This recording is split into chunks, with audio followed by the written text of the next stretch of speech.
Welcome to Where Are They Now with Aortic Hope. Where Are They Now is a new initiative that is geared towards sharing updates from prior individuals featured in our Survivor series. I'm your host, Greg Aaron Greenberg, and joining us today is dissection survivor and Run for Aortic Health founder, Carmen David. Welcome, Carmen, and thanks for taking the time to talk to us today. Thanks for having me. I'm glad you can join us. Briefly tell us a little bit about your backstory about your event. So my dissection happened in May of 2015, and it was 22 hours after I delivered my second daughter, and the delivery and everything was fine. And then 22 hours later, after the meet and greet and everything, just out of nowhere is when I got some pretty severe and acute pain in my back, stomach, and my back, stomach, and I guess just down from my neck. Oh yeah, and then just in my chest, sorry. And so it was kind of all over. And just calling the nurse, but it took 3 different hospital transfers and about 33 or 36 hours before they finally put me in the OR. And at that point I had a collapsed right common iliac, but my tear was from my subclavian all the way down into my left iliac. So it was pretty severe. Got some stents put in, 4 stents placed to stabilize me, 11 days in the surgical ICU. So it was quite a traumatic event, going from the happiest day delivering my baby to nearly dying from an aortic dissection. Yeah, and you're in that rare class where the descending dissection where it's operated on right away because it obviously is symptomatic enough to be an issue.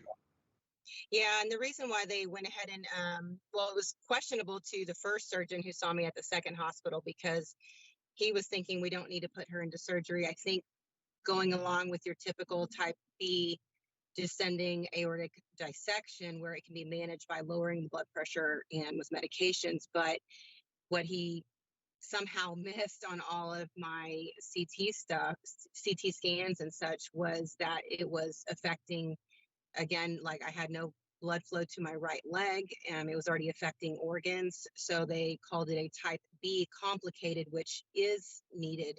Emergency surgery is needed for. So I essentially was, losing bodily functions, like things that were very apparent that I was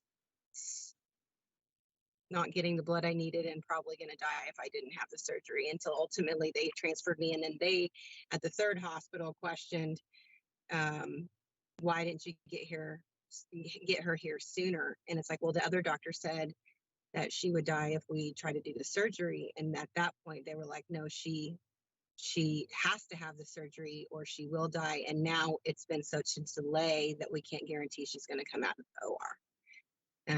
But fortunately I did, and it was fine. And you're still with us. Still here. Yeah. Now you're out of the hospital. You're trying to get on the mend from this. Do you go through cardiac rehab or PT? They did not assign me any cardiac rehab or PT. I count my children as my cardiac rehab. I mean, my mother-in-law stayed with us for about 5 weeks, and then, because I was having trouble even holding her, or just the fatigue of doing anything. And then my mother helped out for a number of weeks after that until I could get acclimated to doing stuff with my babies, for a day on my own. But yeah, they didn't assign me any kind of rehab. So it was just with the kids or going up and down the stairs. We have a 2-story house, so that kind of thing. And just taking a walk when I could, even if it was just in the driveway. I remember a lot of walks initially in the driveway to just kind of get moving again. Which is the most important thing is for any of us is the movement, no matter what it is, even if it's a walk to the mailbox or around your house, just to get up and move. Yeah.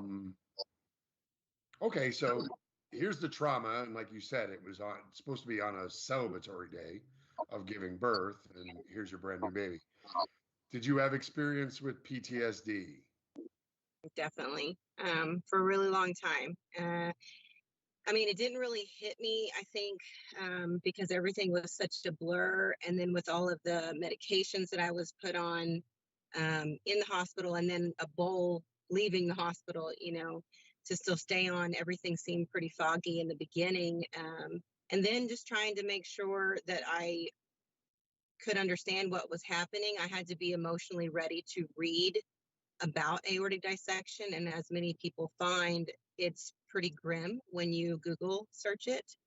And so I had to wait like, I don't know, 6 months or longer before I could really feel like I was emotionally ready and, a little less foggy and ready to read more about it. And then it really hit me how scary that it really was, and the gravity of what had happened. And then realizing like about my leg, they said I was still lucky to be alive, but still really lucky to even have my right leg, which I thought that it's just such a bizarre thing to think about, and like what could have happened. And then you go through the thoughts of the could have, what could have happened and all the what ifs. And so the emotional trauma lasted for a long time. I mean, I was scared to do anything. I was scared to go to work. I was scared to walk across the street, scared to lift my kid, just a lot of stuff. And then on top of all the emotions of, a hormonal postpartum mom, so you had the trauma plus all of that. So it was a lot. It was a lot. I can imagine. And I think that's a very important thing you just mentioned is especially for our dissectees that have just handled a pregnancy, that are postpartum dissections or even while pregnant dissections. That Definitely. having to being able to carry your baby is that's a scary thing potentially at the time, because you're hearing all sorts of restrictions and you shouldn't lift this, you shouldn't lift that. And now you have a baby that for the most part is coming out at the weight that you might be told, like, no, that's it. That's the most you can lift. Yeah. And I know that, a bunch of women have went through this, even though that is a very even more rare niche of this condition. But I mean, I was fortunate to have a pretty tiny baby, and even all till she walked and still is very tiny. But for those who have had larger kids, I mean, I can imagine how they would be worried about what to do, what they can, and I know one lady who kind of, when her husband had to go back to work, just setting up camp in the living room on the floor just to stay there because she shouldn't lift, or she's having a hard time because it's early in her recovery. And I mean, that's a lot to think about with, kind of the survivor's guilt, that you're wondering, like, one, why it happened, how did I survive, why didn't so and so survive, but then having the mom guilt of what I should be able to do. There's just a lot that goes into that. And yeah, it took a really long time. I mean, it was a couple years before I started trying to be active again. I didn't want to be at work, but I went back to work a year later, and it was way too much. And just emotionally, I was still just a wreck, and I was not well for like 2 years. No, I remember when you first went back to work and everything. You were excited for it, but you could see real quickly that like that was not going to work out. But you brought up a great point with activity. So here's the point where I want to talk about that. You happen to be one of our more active members of the community. Yeah. You have taken up running, right? So what are we up to your level of running now? Well, as you can see, I'm in my car. So I ran 15 miles this morning with a friend, and then had to hurry, take a shower, and get here to my daughter's hockey game. And next week is my 20-mile peak run, long run of my training for a full marathon. It's a long time to get here. I mean, it was baby steps. I mean, like I said, walking in the driveway. And I mean, I remember my family even, wanting me to get up and move. And at the early stages, it was just like, I physically feel like I can't. And it was, my body needing recovery, and it was the medications, the beta blockers, just making me feel lethargic. And I just felt like I slept all the time. I mean, for a lot weeks on end, it seemed like in the beginning. So it did take a little bit of push and initiative on my part once people were like, okay, you need to get moving. And I'm like, yeah, yeah, yeah. And I took my time. And then finally I was like, okay, I at least can walk a couple of doors down or something, to get moving. And through the years of seeing the surgeon for my follow-ups, I would ask, what I can do. I was a very active person before, not necessarily this most avid runner, but I had run a half marathon before, and I had done other activities where doing nothing was so depressing to me. And I just felt like I lost who I was. I didn't know what to do with myself. And so then that just added on top of the trauma, kind of figuring out my new normal and who I was. What am I supposed to do? I'm 33 when this happened, and then you're telling me I can't get my heart rate over 110, or I can't lift over 10 pounds, 30 pounds. It was just like stuff that to me would have been very easy prior. And then I'm having to overly analyze and think about it after, but over time was able to increase. And each year I did a distance. And then when I did that distance, I would ask the doctor, okay, I did that this past year. Can I go to the next distance? And kept on getting the okay. Everything was looking stable. Showing them all my charts from my apps to just verify, like, this is what my average heart rate stays at. This is what my blood pressure readings are at. These are the kinds of activities I'd like to do. And, what modifications would you have? I mean, very specific questions, because I wanted to get back to it. I mean, asking everything just very, again, specific. Can I do a push-up? Can I do whatever it is? And they would say yes or no.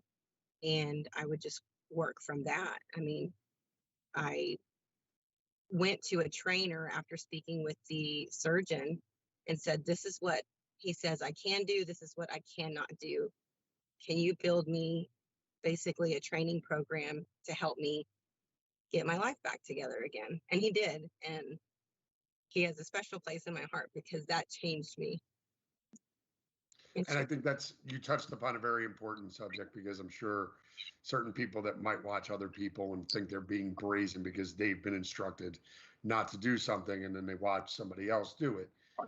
Everybody is individual. This is the important thing I want everyone to hear and understand is Carmen has worked with her doctors to figure out what works and what has worked for her. Yeah. It's very specific. It's discussions for you and your doctor. What works for one might not work for another. And I think that's a really important thing to touch upon, because we're not all gonna get back to the ability to potentially run a half marathon or a full marathon. Yeah, and that's, I do get a lot of questions from people, whether it's concern or their own wanting to be active again. And, I am really glad that I can help inspire somebody else to get moving again.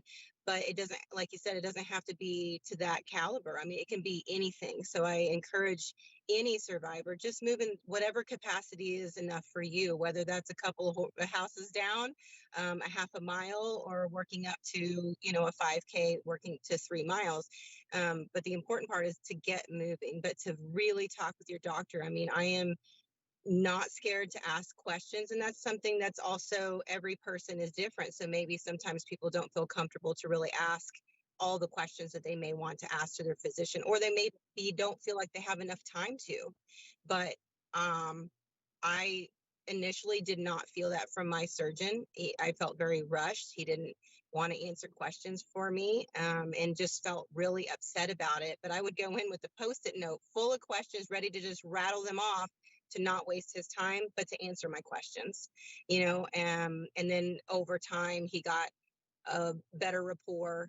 and spent more time and was able to really dive into what it was that I was doing, So I think, yeah, every case is completely different, and it depends on, how your heart already works. If my blood pressure reads well during exercise or goes lower back to normal very quickly, that's a good response. But not everybody's blood pressure may do that.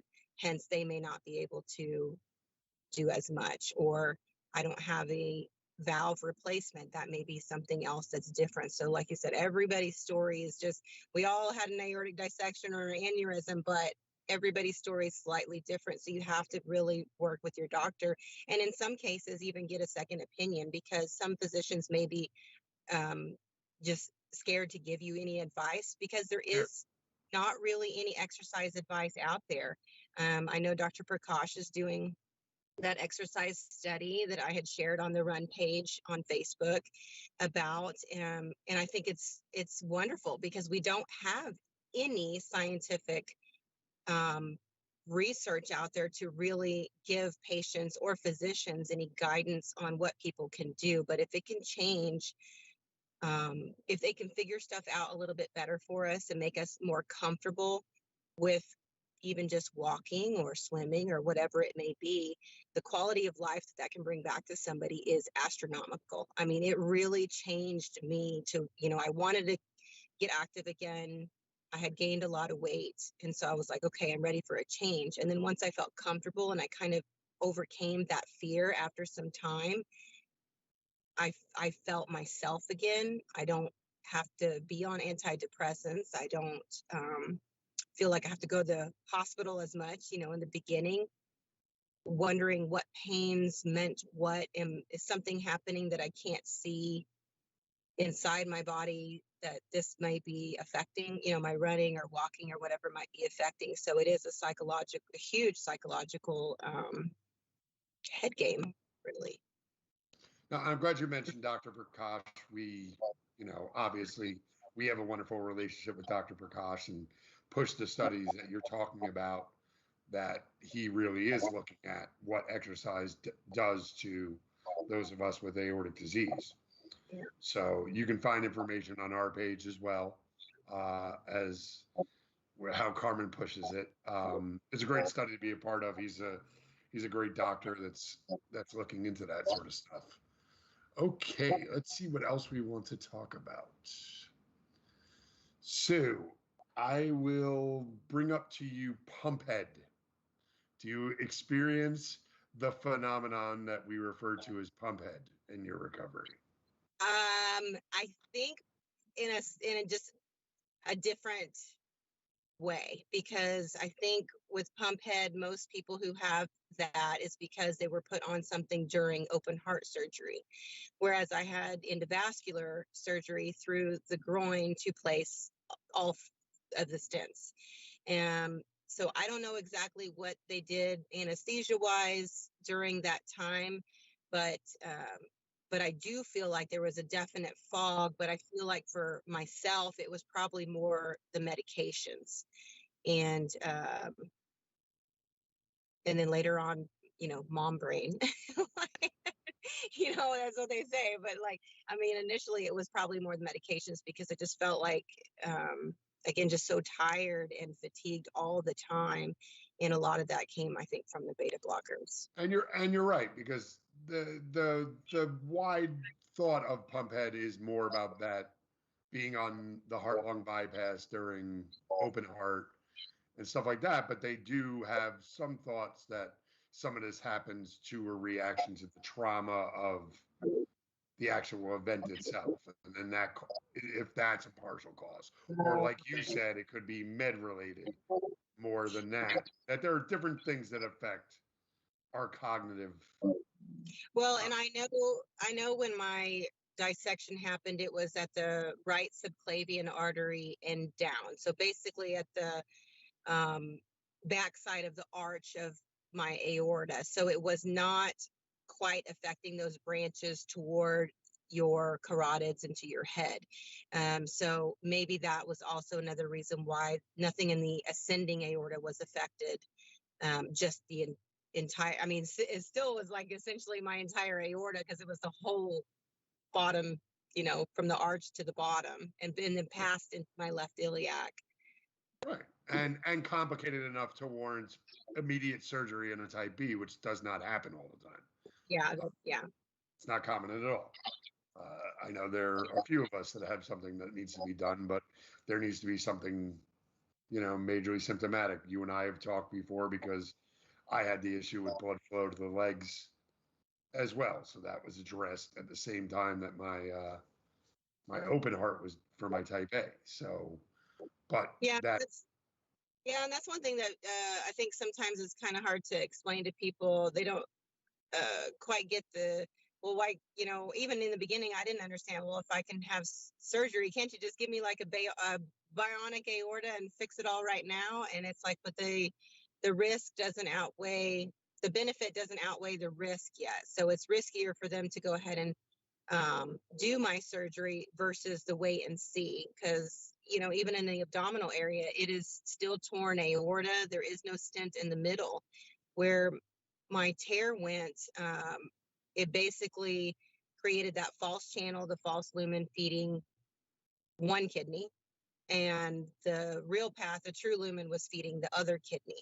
And they said, well, this is not ideal, but it seems to be okay right now, so we're just going to leave it. And so there's things like that where it's like, well, I just wanted them to just fix me. Why, I don't want to have this feeling of a ticking time bomb still just waiting, but that is just what it is, and even now.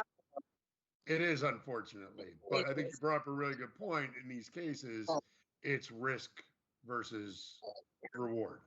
Yeah. And they're not going to do it where they're putting your life at risk. Right. Is a bigger percentage than like how it's going to make your situation better. So a lot of the times it's not until you're pinnacle of symptomatic about something right that will operate. Right. And I talked to a couple of physicians too, because, again, I think the second opinion is really good, and, sought out some known aortic disease physicians, and they said, everything that your doctor in Dallas is doing, I would not change that. So it made me more comfortable with the weight and what they did initially and everything too. That's awesome. Now I'm going to talk about next thing. So everything's happened. You're wrapping up your first year, and now you're staring at your first aortiversary. What was that like? Do you do anything special for them, or? I really celebrate it a lot more, because I really look at it as, having my second chance. And so, I live and breathe awareness like every day, but those days that day is very special to me. The first one, I honestly don't remember a whole lot, because I was very emotional still. I was, I didn't do anything. I probably just stayed at home and cried because of the reflection, again, of the gravity of what happened. And then just, my daughter's born, so her birthday is the day before. And so and then it's the week of Mother's Day. And the day that I finally had the surgery on May 17th, in like the wee hours, was my brother's birthday. And I thought, thank God I didn't die on my brother's birthday, because that would have been horrific. So it's a very emotional week for me, of just being grateful that I'm here with my kids, that I'm just here to enjoy my life again. And so every year I do get very emotional. May is, it's coming up now. It was May 15th when it happened. And so every year, May is a very emotional month for me, because I am very grateful for still being here. Which is important to know. It's important to note. It's an emotional time. Yeah. But that first was pretty blurry, and I think probably the next year, I did get still emotional, and every year I do, but just a little bit less, I feel, because then it's more not so much the questions and the, oh my gosh, I almost died, but the, you still think about that, but you're also more along the lines of just the gratitude of being here, what I've been able to do, the memories I've been able to make, and just really reflecting on the goodness of that. That's amazing. That's great. Other stuff. So obviously you're in your car today and you've mentioned it. So you are out and about. I Uh, so you are very active. That is what you do. That is how you are. I mean, compared to a lot of us. Yeah. I You blame know, my husband sometimes because he's the Energizer Bunny. He's always go, go, go. And so sometimes I keep up, but I've gotten good about when I do need to rest and it's just too much, that I am not afraid to say no.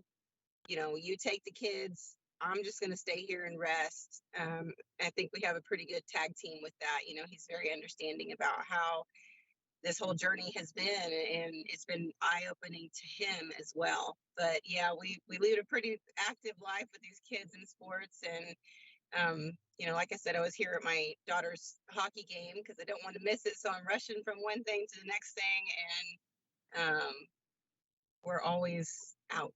I'm hardly ever, well, during the day I'm at home because I don't work now, but so I have the chance to rest and clean at my own pace and that sort of thing, which helps me a lot too.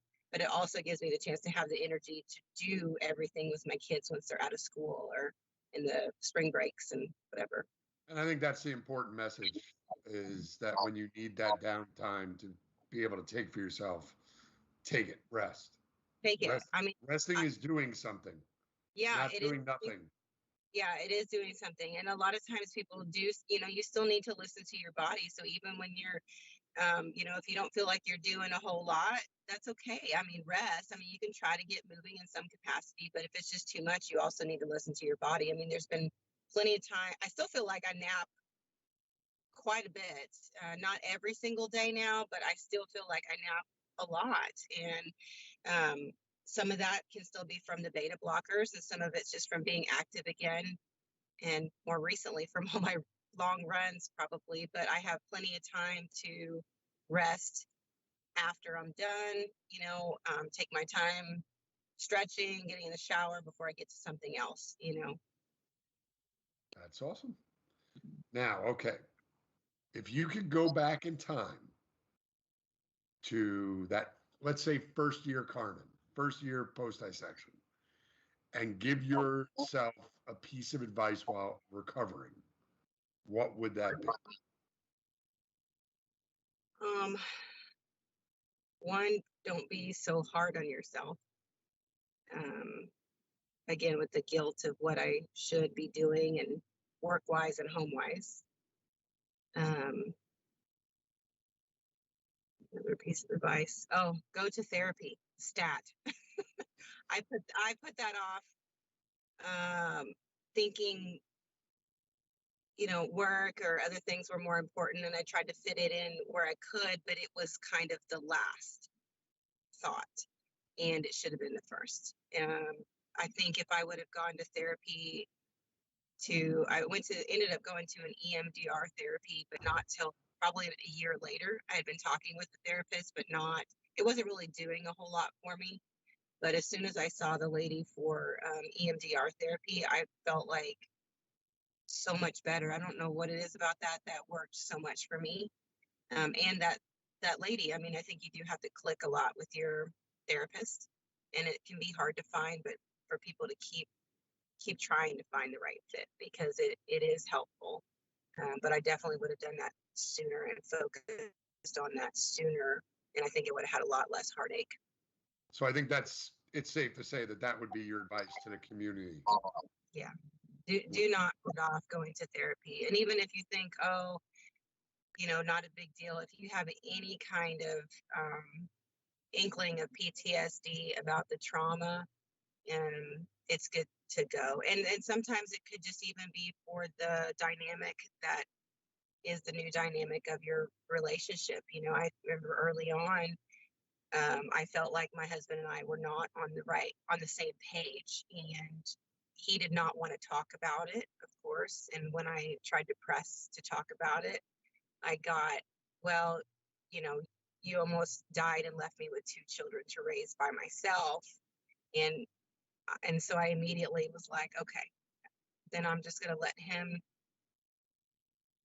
work it out in his own way, and not bring it up so much. And then went to the support groups for support, and went to the therapist to talk to them about it, because it was hard for everybody involved. So sometimes you have to understand even your family dynamic, that you may need to just go to outside help anyway, versus bring it up to the family or friends, until much later. It was much later when I got more understanding of their side of how they felt about it, but they too just had to process it before we could all discuss it.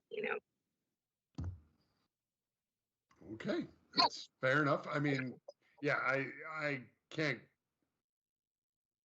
say that enough about, that as much of it's trauma for us, what we put, I mean, I hate to say that way, but what the caregivers were put through, and our loved ones is its own battle for them, as it is, as much as it is for us. And sometimes they might want to talk about it, sometimes they do not. Right. Okay, fair enough. Now I will give you this opportunity. Tell us a little bit about the Run for Aortic Health, and here's your moment to shamelessly plug your event, um, which we're giant supporters of. We will always share your event, but yeah, here's your chance to plug away. Well, I'll say in the beginning when I first started it was actually to try to raise some money for a pregnancy-related awareness video about my story and all these other women that I found that had the same, story. But ultimately, a hospital here, not one of my treating hospitals, a different one, ended up doing it pro bono for us. So then all the money went to the research program, and then it just kind of grew from there. And this year will be the 5th year of doing it. And, I just started it because I wanted to be active again, even though when I first started it, I wasn't running.